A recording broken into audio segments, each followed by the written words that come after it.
Et bienvenue dans ce tutoriel vidéo de compétences Mac où aujourd'hui on va parler de photos et de la création et de la gestion des albums. Donc si je lance photo et que je veux créer un album, bien évidemment je vais automatiquement me diriger vers l'onglet album. Donc on va en revenir en détail après. On va d'abord voir comment créer un album tout simplement.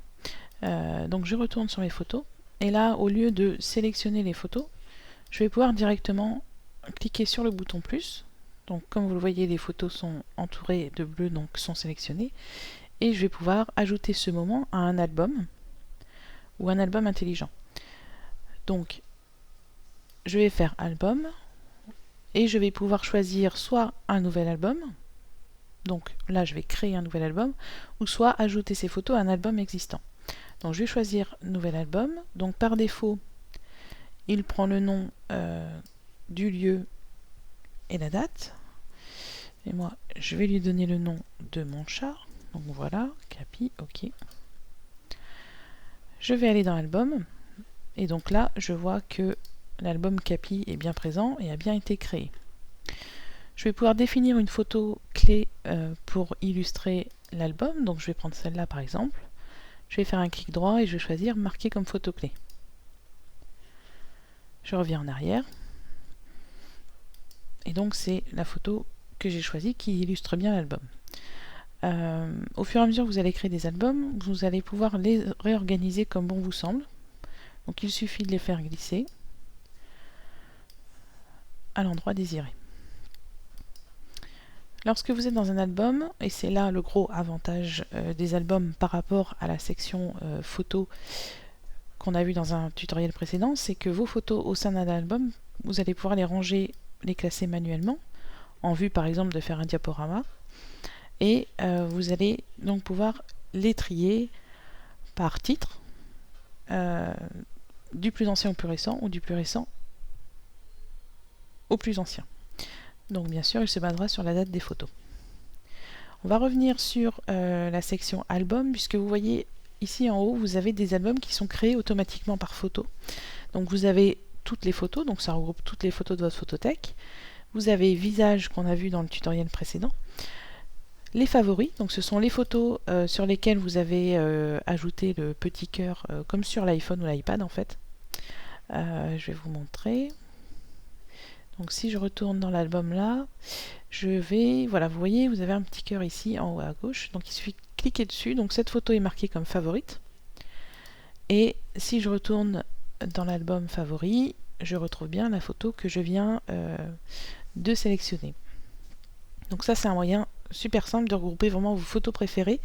Et si vous utilisez la photothèque iCloud, cet album favori sera mis à jour aussi sur vos différents appareils. Donc c'est vraiment super pratique pour avoir sous la main vos photos préférées. On a donc les selfies, les panoramas, les vidéos. Donc suivant, donc il va regrouper automatiquement les vidéos. Vous n'avez plus besoin de créer un album intelligent qui regroupe les vidéos, c'est fait automatiquement. Et puis vous aurez au fur et à mesure des modes de prise de vue, de nouveaux albums qui vont se créer. Par exemple, les vidéos que vous allez filmer en accéléré ou au ralenti avec votre iPhone seront ajoutées ici automatiquement dans des albums qui porteront le nom, par exemple, accéléré ou ralenti.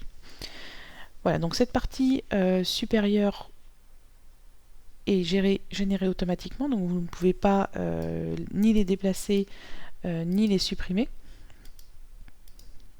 Et en dessous, donc, vous retrouvez vos albums personnels que vous avez créés. Donc, comme je vous l'ai montré tout à l'heure, soit en se plaçant dans un moment depuis photo et en cliquant ici sur le bouton plus, ou sinon en étant dans album, vous pouvez ici créer un nouvel album.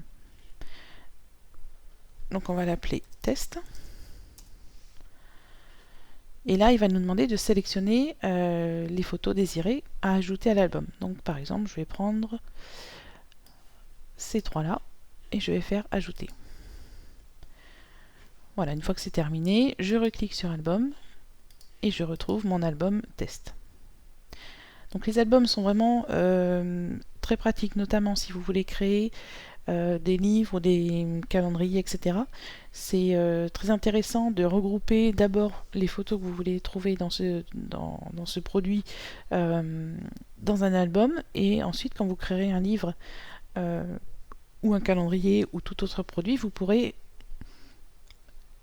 sélectionner l'album désiré et vous gagnerez ainsi du temps. Puisque en cliquant ici, on peut, comme vous le voyez, créer un calendrier ou commander aussi des tirages. Voilà, donc les albums seront synchronisés entre vos appareils si vous utilisez la photothèque iCloud.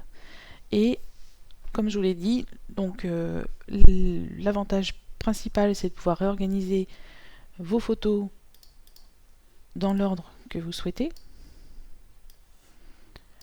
On le verra dans un prochain tutoriel, mais vous pouvez déjà aller dans le menu présentation et choisir les métadonnées à afficher, par exemple les titres, les mots-clés si vous en avez ajouté sur vos photos, si elle a été retouchée ou non. Donc quand elle est retouchée, voilà, il y a la petite valise. Donc tout ça, on reviendra dans un prochain tutoriel sur les options de présentation, puisqu'il y a beaucoup d'informations à vous expliquer à ce sujet-là. Donc voilà, n'hésitez pas à créer des albums. Donc comme je vous l'ai dit, soit vous passez par album en cliquant sur le bouton plus, ou soit vous passez directement par un moment ou par un événement pour créer un nouvel album. Voilà, je vous souhaite une bonne continuation sur votre Mac.